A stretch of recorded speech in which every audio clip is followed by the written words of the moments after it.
Senhor, encontramos novo anel. Envia os Nazgûl, todos eles. Shadow of Mordor was a huge success right from launch 3 years ago. It's been a while, but you know. Yep. And how was this release right now from Shadow of War? It's honestly, the reaction's been great. You know, when we really looked at how to push forward from Shadow of Mordor and go into Shadow of War, you know, we knew we really had to make it a true sequel, to really build upon everything we had done in Shadow of War and kind of look at the things that were best about that, or pardon me, build upon everything that was best about Shadow of Mordor and build upon that in really great new natural ways. You know, adding this big new epic story, expanding the Nemesis system, making the world way bigger, you know, updating the combat system. Every single thing that we looked at, we just knew we wanted to go ahead and completely revamp and make it the best possible version of it so people could really dig in deep and have the Nemesis system, I think, be the best possible experience it could be. So it's been so much fun to just see people dig in deep, and like, at least for me as the community manager, something I've really been enjoying these past couple days is even in between interviews, I'll hop onto our subreddit or our forums and see what people are saying and seeing the stories that they're telling. You know, that I think has been the greatest as we just look at how much people are digging in with every little part that we've updated.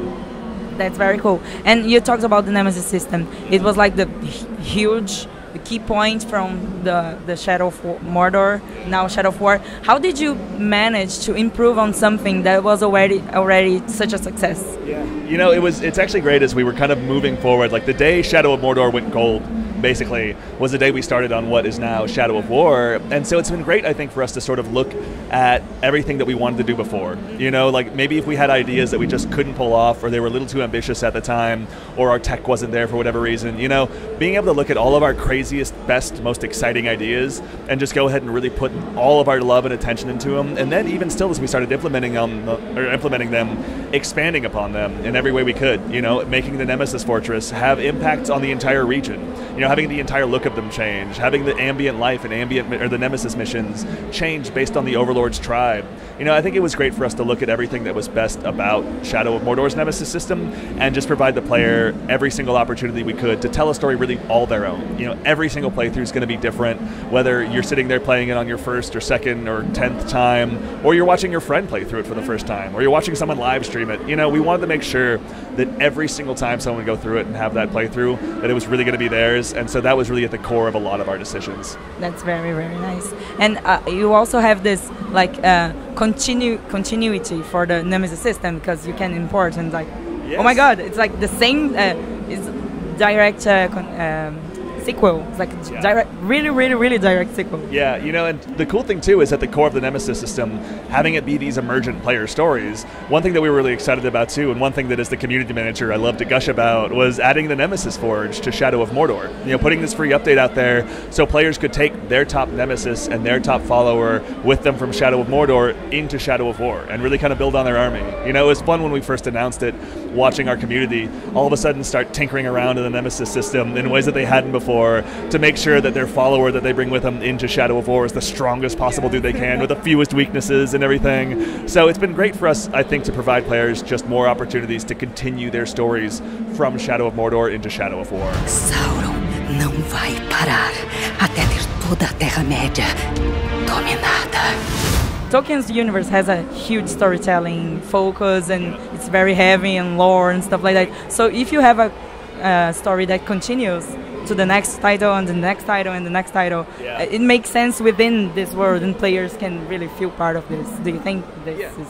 I mean, we think so. You know, when we were looking at creating a story in the Professor's universe, and looking through, you know, reading through the books again, reading through all the appendices, reading through his letters to his editor as well, you know, to really figure out what was most important to him in telling this story, and, you know, really connecting to with what people think is most important about this universe.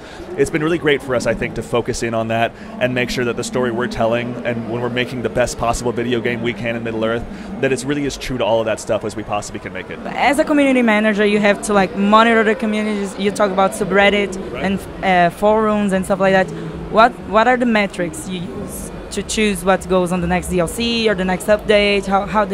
Do you have any direct influence on that? I admittedly don't, but it's also too great because, well, it's actually, I take that back, because I feel like, you know, Monolith is a studio that's great about really taking into account fan feedback. You know, whenever we send out emails, whether it's Jared, you know, the community live stream host, or my boss Mark, who's our marketing guy, or even just me sending an email about what the fans have been saying, it was actually kind of cool because we were able to take all that feedback as we moved forward from Shadow of Mordor into Shadow of War, and kind of try and see if we could align it with what we thought was most important about the game. You know, we have a really talented team of designers that obviously have a lot of great ideas and a lot of great designs kind of locked away in their brains as they kind of continue to develop on the Nemesis system, but taking those thoughts and looking at what they thought was most important and putting it alongside what our fans were saying and looking at fan wish lists. You know, for a long time, one of our favorite things as a studio to do was to look at fan wish lists when they were like, if there was going to be a Shadow of Mordor 2, what would you put in it?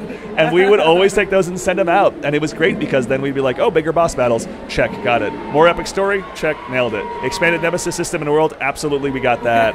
And so it was cool to, I think, basically be able to look at their feedback and kind of align it with what we thought was most important as well. You know, Monolith is a studio that's great about taking fan feedback into account, and it's a really important part of our process. Quando a hora chegar, farei o que for preciso.